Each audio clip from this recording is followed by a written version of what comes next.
منګه وروره د باغ نه راغلي منګه د باغ د غره مساله داسې ده چې وروره دا ګوربز دي دا څلور قامه دي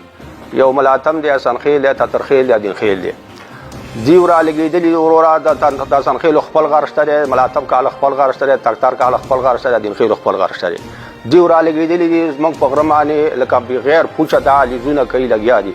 ټیکهداران چې کوم دي دا بغیر پوچه راځي اول ته موږ باندې قبضې کوي منګه دلته 200 خاندانی په باغ کې باقي خبره ده دوی موږ نه تپوس نه کوي او دوی په خپل غرونو کې سنگ مرمر نشته دی موږ په غره کې سنگ مرمر دي هغه ته دیو چل ساز کړي دی چې راشه داخل بتنګ کو باقي دا موږ به دا غر دغه قبضه کو د دیو کورونه په لارو کې دي موږ کور وروره شاته دی موږ په دغه لارو راځو دیو موږ چټي په عذابوي و شب ورو تاسو موږ په دې غره کې موږ له سره کوي که نه تاسو موږ دغه شان تنګو حکومت دې مهرباني دا وکړي چې وروره د خیر سره موږ سره سپورټ وکړي باقي د حکومت که سره کې دا خپل سړک ته پوسټ وکړي موږ دې په فضول نه تاواني کوي باقي د تاتر کال غر د ګندغار غر دی د اسنخیلو غر چې کوم دی د پلوسین غر دی د ملاتم کال غر چې کوم دی د باندې غر دی د دینخیلو غر د لکړو غر دی زمنګ د باغ غر چې کوم دی دا زمنګ د خپل د باغوانانو غر دی دې کې موږ سره د دې هیڅ څه نشته دی باقي امید الله وکاله مخکې ورغلې مو سوال مې وکړی چې مهرباني وکړه چې مو ورځ موږ غره مرازه هغه راولګېد بغداد شاه لپسې بیا ورغلی ما د عربزاده چې کوم دی لیزي چې کړی دی دله ورلو سوال مو ته وکړه چې هلکه عربزاده ګوره خبره ده د غر ته خدای دی زمونږ دی تا لکه دې خلکو د چټرانو غر در کړی ته دوی نه خپل تپوس وکړه خپلې پیسې ته واپس واخله که نه زمونږ غره مرازه دا عربزاده اوس د غیر زمونږ نه دا 200 خاندان چې کوم دی دا د باغ د دیو خپل شناخاتي کارډونه هم شته دی خپل علاقې هم شته دی دیو زمونږ نه غیر دا بغض لیز کړی دی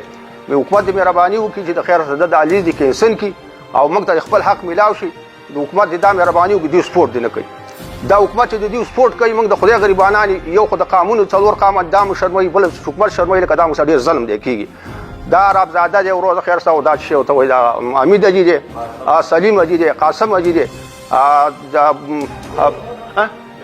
جانزیب اجي دی دا راځي وروره زموږ په دې غرونو باندې قبضه کوي دا دې مهرباني وکړي زموږ د غرونو نه دې قلار شي موږ د خدای غریبانان باقي غر د خدای غر دی او موږ ته دې پرېږدي دا زموږ خپل علاقه ده زموږ خپل غر دی دلته زموږ وروره چینی درې چینی غر کېږي باقي دا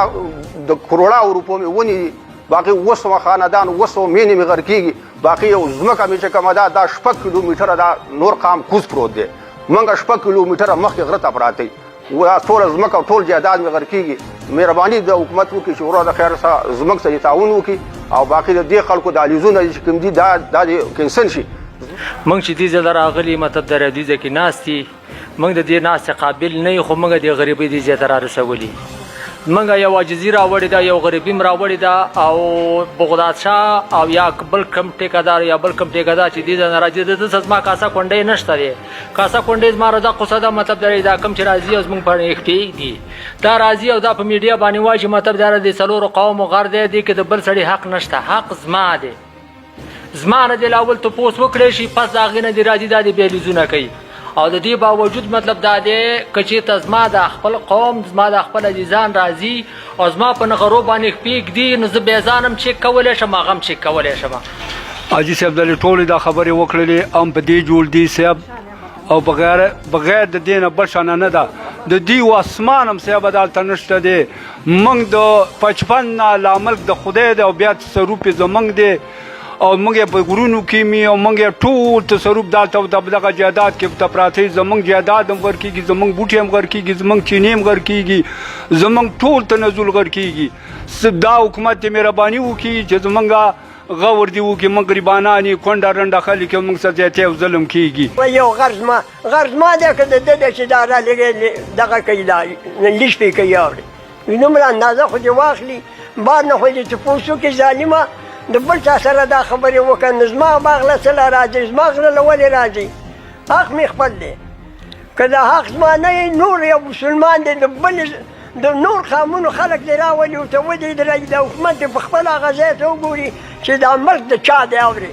که نه و دا ملک زما نه و نو په چا ځای ورته پرېږدم ایسته ورته لاړ شم اورې خو نه حکومت دې زما تپوس وکړي د دې خبرې د غور وکړي